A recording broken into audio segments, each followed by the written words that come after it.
கற்பக பெருமான் தொப்புள் குழியில்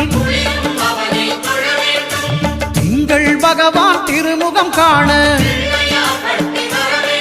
அங்கு கற்பக பெருமான் தொப்புள் குழியில்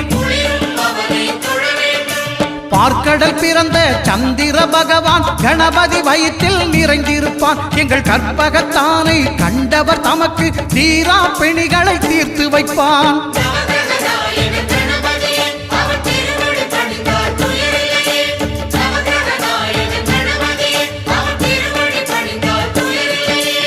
ஒன்பது கோளும் ஒன்றாய் காண அங்கு கற்பகம் என்னும் கடவுளின் மெய்யில்